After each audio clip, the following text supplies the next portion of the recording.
Welcome back to my channel. Hey, welcome back to my channel. Hey.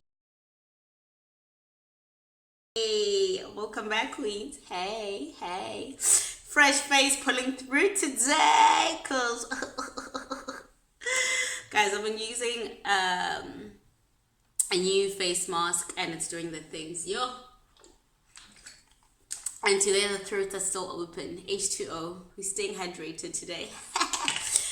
As you can see behind me today, Nubian Queen in Beijing on my TV, because why not? But yeah, anyway, guys, today I miss home so much. I just woke up, I'm like, oh, I miss home, I miss my nephew, I miss the food. Like, all I want right now is pap, kavoroso, and braai vlees and jika chakalaka. Yo, if I could eat that right now, I'd be so happy. But yeah, anyway, you can see I'm rocking my cute head scarf, head wrap tuku from Mamacita, my sister, my friend, my confidant from Zambia. Ooh, I love this. I love this. It's cute. I know it's cute. Thank you.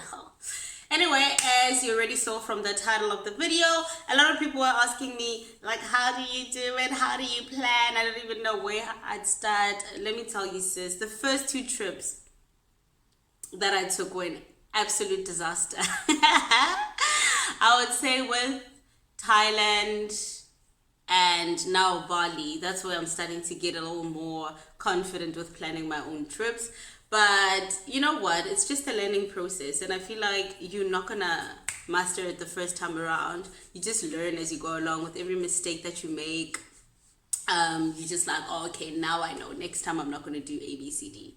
So yeah, anyway, I decided to make this video where I'm just sharing with you guys 10 things or 10 tips on how to plan a kick-ass vacation. All right, let's get right into it, guys. Like, whenever I'm recording, I am trying my hardest to like focus, but I always end up looking this way. I was watching my other videos, I'm like, why am I always facing in that direction?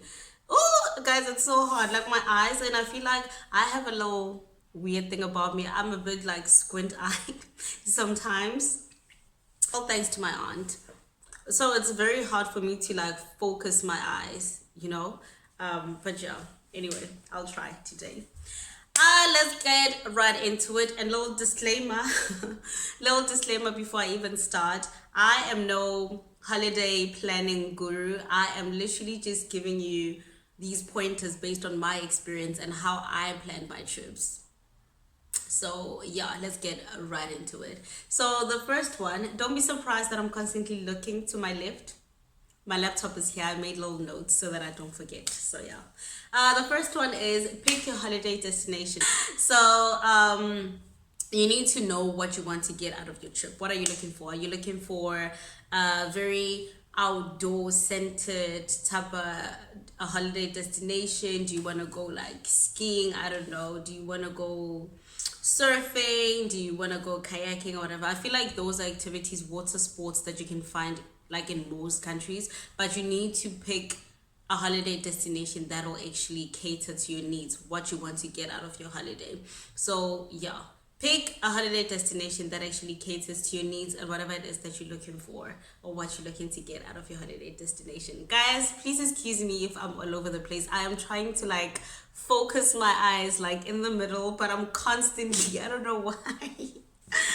Okay, anyway, number 2, pick a date and know the season and the said holiday destination. So you pick your dates and you want to see, okay, for instance, in Bali, they have their monsoon season between October and April. Obviously, that's where it's raining. It's their rainy season. You don't want to go on a holiday if your main purpose of going on the holiday is lazing around on the beach. Boo, you'll be indoors the whole time because it's raining. So the best time to go to Bali is any other month or any other period except for October till April, because that's where it's the rainy season. You don't want any of that. So know the holiday destination first and then just research the season, the weather, the climate there. Is it dry? Is it humid? So that you also make it easier for yourself when you're actually packing. You pack things that are suitable for the weather. You feel me? You get me? Good. All right, number 3, do thorough research on the country, the safety, as far as solo traveling is concerned, the currencies they accept, the food they sell, is the tap water drinkable, and the plugs that they use. The reason why I put this down is because it only hit me literally 2 weeks before I left for Bali that they don't use the same plugs that we use in Asia. They actually use the plugs that we use in South Africa. So in China, listen to me saying in Asia, in China. In China, this is my cell phone charger, and if you see this, it's a 2-pin plug. But if you look at it, these are like flat pins. In Bali, they use the same ones that we use back home, the round one. You know when a Samsung charger, and then you see the round pins, that's what they use. So now with me coming from China using this kind of plug, I had to get a converter. So this you can purchase in Bali, but imagine if you actually knew and you did your research, you would either bring that from back home and save money, or you would know that, okay, when I get to Bali, not only do I have to purchase a SIM card at the airport because my SIM card will not be working. Obviously, you don't have the same cell phone providers, cellular network providers rather, and also stuff like your cell phone charger, your laptop charger, because if you don't buy the converter, you won't be able to charge your phone or your laptop. So those are things that you need to bear in mind. A lot of Asian countries, unfortunately, the tap water is not drinkable. In China, the tap water is not drinkable. Bali, same thing. Thailand, same thing. I don't know about the other countries. I haven't been there. But you need to buy bottled water. I got very sick when I got to Thailand, because I forgot while brushing my teeth and I swallowed the water and I was sick. I had a runny stomach for days. Like, it was horrible. So you need to familiarize yourself with stuff like that, the kind of food they sell. Obviously, if you are on a special diet, I don't know, maybe you're vegan, or in my case, gluten intolerant, I had to ask the hotel constantly, like, can I have gluten-free bread? So you need to know, are there a lot of vegan restaurants where you're going? Will they be able to actually cater to your diet? That's very important, because I mean, you'll be there for 7 days or even more. Imagine if you can't even eat properly. That would be horrible. Let's see. So that was number 3. And when I said also do your research and know the different currencies that they use, you need to bear in mind that you might have a layover in another different country. So you need to know the currency that they accept in that country, because I had a very horrible experience. When I went back home in March, my layover was in Ethiopia. I was flying in and out through Ethiopian Airways. And in Ethiopia, the airport, they only accept US dollars, cash. And I had my MasterCard. It was so annoying because when I went into the souvenir store and I was buying the little souvenirs, the key rings and whatever, they accepted my MasterCard and my standard bank card. But when I went to the restaurant, I was sitting down, I was so hungry. I mean, I see on the menu, okay, burger, $13, noodles or pasta, whatever, $8. But then when I was like, okay, I want to pay, they're like, oh, sorry, we only accept US dollars cash. So I was like, okay. I was there for 6 hours starving. It was a horrible experience. So you need to know, if you're gonna have a layover in a different country, what currency they accept there, so that you can plan ahead, you know. Another thing you need to know, wherever you're going, the country's currency, is that readily available in South Africa, for instance. In China, they do have the Indonesian rupee. Rupee is the Indian one. Ooh, Lord Jesus, rupiah. Do you even say rupiah? I don't know how to pronounce it. But they do have it in the banks in China, but you have to go in like days in advance, like maybe 2 days prior to your trip, to order the money, because they don't have it readily available in the actual bank. They have to order it from somewhere else. So you need to bear things like that in mind. For Bali, I had to exchange my money from the Chinese yuan to US dollars, and then when I got to Bali, I converted my money from the US dollars to their currency. So you need to bear things like that in mind. If you have a long as layover, you need to know you'll be hungry. Obviously, some people have layovers that are like 17 hours long, so you need to be prepared for stuff like that. So do your research before you go there. And let's see. Number 4, I just said familiarize yourself with the local laws. For example, what times the bars shut. Imagine, back home in South Africa, same thing in China, we prepare ourselves for clubs at around 11-ish, and we head to the club at around 12-ish because it starts being nice and fun around 1 a.m. So imagine now you're in a country, I forgot which country this is, but apparently they shut their clubs down at 10 p.m. So if you are a solo traveler but you also want to explore the nightlife, can you imagine you're getting ready to go by 11 and the club's already shut at 10, or the bars or whatever, you're thinking you're going to do yakokoti piano, uyadlala ujobe, whatever, and everything is shut. You're going out, but mama, go sleep, So you need to familiarize yourself with the local laws and just the different rules, so that you don't want to be out there and then you're stepping on people's toes, breaking laws unintentionally. But you also have to educate yourself before you go into people's territories. Just spare yourself the headache and do that.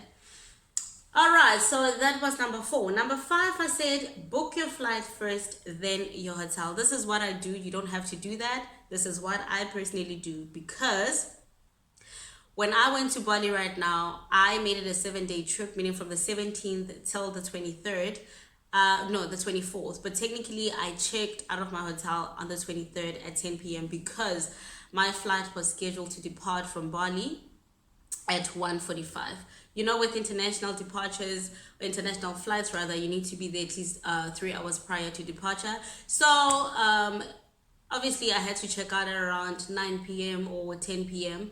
The reason why I made my stay in Klappa Resort from the 17th till the 24th and not the 23rd is because with most hotels, you have to check out at between 12 p.m. and 2 p.m. So had I made my trip from the 17th to the 23rd, that would mean that I would have to drive around maybe the whole day, or I could leave my things in the hotel lobby or at reception, but I don't want that. I need to know that I'm in a foreign country and my things are safely locked up in my hotel room. So that's why I did that. And in knowing that my flight is going to be at 1:30 or whatever, then it helps you to plan your stay properly. So that's what I do. I book my flight first, and then from there on, I can book my hotel. And when it comes to booking the hotel, I always make sure that the hotel is at least 45 minutes to an hour away from the airport. Anything more than that is ridiculous. I cannot do that. I will never stay too close to the hotel, to the airport either, because can you imagine guys, we have an airport close to my house and back home, and no. Just hearing the flights taking off, landing, it's annoying. So I would rather be at least 45 minutes to an hour away from the airport. So yeah, that's what I do. It makes it easy for myself, and I don't know, it's just more convenient, because whenever you flying out, when people are flying out, when I left Bali, there was a queue, was stuck in traffic leading to the airport for at least 20 minutes. You might think 20 minutes is not a lot, but you need to think about going through customs, checking in your luggage. It's a lot to do. So no, 20 minutes is too much. I just want to be in and out. That's it. So yeah, you need to bear that in mind when you're actually trying to finalize your flight tickets as well as your hotel reservations. Number 6, I said, with your hotel, know the different facilities that you're looking for when you're checking into different hotels. Some people are gym addicts. You need to have the gym on site. Some people need to have the spa. Some people are very specific. I want an infinity pool. Oh my girl, infinity pool, because you're thinking about the Instagram shots, just being extra, boot or whatever. So you need to think about all those things when you're looking for different hotels. You need to know, is it in the touristy areas and the hustle and bustle of, the city, or is it a little isolated on the little far outskirts, and you can always drive from your resort to the different areas to do the different activities. So you need to bear that in mind. You need to know, okay, what exactly am I looking for when I'm booking my hotel? Do I want a hotel room that has a shower, or just a bathtub, a shower and a bathtub? What are you looking for? Are you looking for something that's spacious, small? You need to know what you're looking for in order to make your stay comfortable. Remember all of that. Okay, so that was number 6. And of course, another thing you also have to bear in mind when you're looking for a hotel, what activities do you have in mind? Do you want to laze around at the beach? Like with me in Bali, I just wanted to relax for my birthday, so I needed a beachfront and I needed a beach club, and that's exactly what I got. The beach was literally 5 minutes walk from my hotel. We had the private beach access, and that's exactly what I wanted. So you need to make sure when you're looking for a hotel, what exactly are you looking for? Do you want to be closer to the activities or a little far? Do you want to commute all the time and drive to the different tourist spots? What do you want to do before you finalize your hotel bookings, reservations, and all of that? You need to have that in mind. Okay, so next one on the list, number 7, I try looking up traveler groups, like TripAdvisor and Facebook. They normally have these pages where solo travelers are just linking up. Even though it's a solo trip, it's a solocation, maybe you do want to go to the club or the bar and you'd rather link up with other people. That's why we have those groups. Those groups are literally there for that purpose. Those are solo travelers who want to meet other people. So if you're afraid of rejection, like people are on holiday, they don't want to be chilling with you, no. Those groups, honestly, on TripAdvisor, on Facebook, those are solo travelers who want to link up with other solo travelers. So find those groups and try to at least make 1 or 2 friends, so that you know that on a day where you want to hit the club, you can call this person up because they also want to do it, and that's how you form friendships. There are people who like meet on the road while traveling guy and they're still friends to this day. So just go out there, and as much as it's a solo trip, try to just socialize with other people. If that's what you want, there are different groups that you can find online where solo travelers want to link up with other people, and that's what they do. I didn't do that, but I saw those and I was like, this is interesting. For someone who is a little scared because they're traveling for the first time on a solo trip, at least that will help you. And I hope my hand gestures are not annoying you. Number 8 is get a driver plug in your holiday destination. This is what I do, and you don't have to do it. It depends. Some people just want to be spontaneous. You get to a different country, you want to explore their public transport systems, you want to know how it feels like to be on a bus in Japan, or on a subway. Good for you. But with me, I like peace of mind. I like knowing that I am safe. And one thing that really put me off when I was in Bali, when I got to my hotel and I asked them in the resort, I asked them, okay, can you guys help me like organize a driver? I mean, I already do have a driver, but I want to use him for full day tours if I need to just go to the Ubud market or whatever, if I want to buy something. And they were like, oh, you can use Grab, which is sort of like, I think, their version of Uber. You can download an app or whatever, or you could get a meter taxi, which is the Bluebird meter taxis. But then the guy was like, you can do that, but because you're a tourist, they might just take a person, actually, scam you. So I was like, no, that put me off. And I was like, this is why I get drivers whenever I travel, because this is one person I'm dealing with for the duration of my stay, and I don't have to worry about this guy saying he's gonna drop me off guy, and then next thing they don't do that. So I get a driver. It's like now, when I was in Bali, if you watched my vlogs, I was with the same driver. That's because I found his contacts on TripAdvisor. He was recommended by somebody else, and I got his contact, and that made my trip, because he was there throughout my whole trip. He took me to the airport, from the airport, drove me around, and that was so much fun. So yeah, you can do that if you want to. If not, it's okay, but I actually get a driver. You can just Google different taxi services or private driver services in that country, and that's how you get a cab. And you can just use that person throughout your whole stay. That's what I do. I'm super paranoid. Like, my biggest fear is getting robbed on vacation or mugged or whatever. And I feel like my driver could have done that, but I'm just like, I would rather just have one driver and know that I'm sorted. So yeah. Anyway, number 9, I was like, this is simple. You need to do that. Stop being rude. Learn the local phrases. Learn a few things like, hello, swastiastu, thank you, suksma. That's Balinese. Miguel, doing the things. If you're in Thailand, I don't know if I can still remember it, but it was kakupta. I think kakupta is like hello, like it's a very nice way to say hi. I forgot. Kakupta. Swastiastu kakupta. Yeah.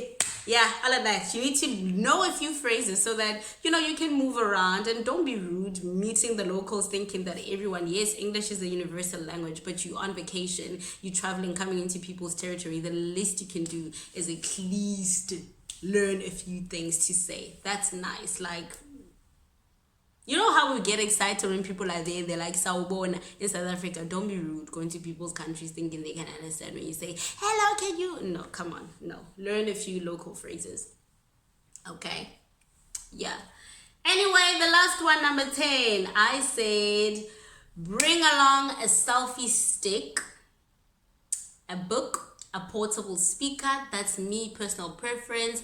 I like reading, so I like just laying around, lazing around on the beach, reading my book. I love listening to music all the time. And obviously, selfie stick, you don't want to be annoying people. They're on vacation. Please take a picture of me. Selfie sticks were invented for just that. Use a selfie stick and leave people alone. Okay? And last but not least, go have fun, Miguel. Go have fun. Be a globetrotter.